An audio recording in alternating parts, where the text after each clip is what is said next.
One thing that keeps me puzzled, despite having studied finance and economics at the world's best universities, the following question remains unanswered.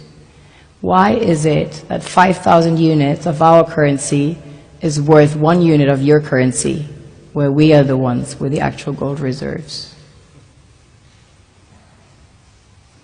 It's quite evident that the aid is in fact not coming from the West to Africa, but from Africa to the Western world.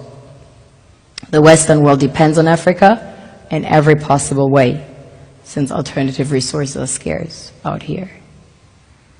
So how does the West ensure that the free aid keeps coming?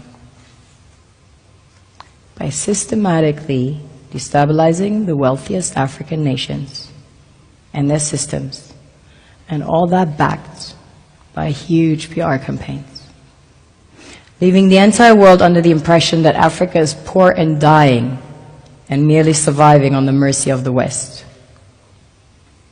Well done, Oxfam, UNICEF, Red Cross, Life Aid, and all the other organizations that continuously run multi-million-dollar advertisement campaigns depicting charity porn to sustain that image of Africa globally.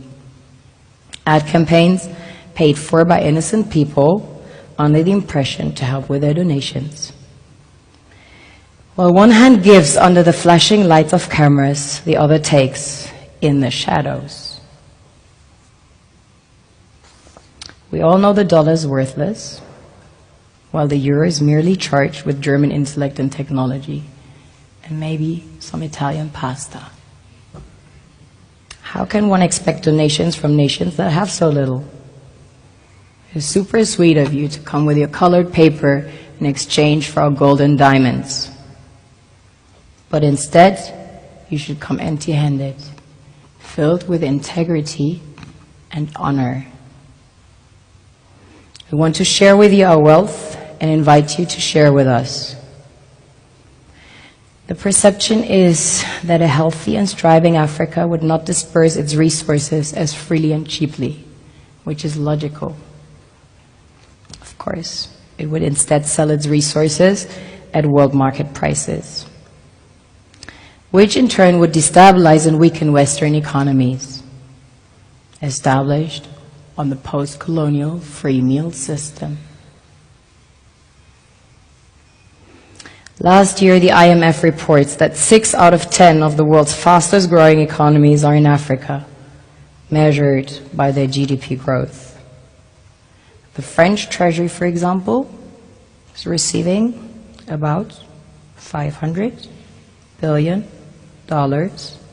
year in, year out, in foreign exchange reserves from African countries based on colonial debt they forced them to pay. Former French President Jacques Chirac stated in an interview recently that we have to be honest and acknowledge that a big part of the money in our banks comes precisely from the exploitation of the African continent. In 2008, he stated that without Africa, France will slide down in the rank of a third world power. This is what happens in the human world, the world we have created. Have you ever wondered how things work in nature? One would assume that in evolution the fittest survives.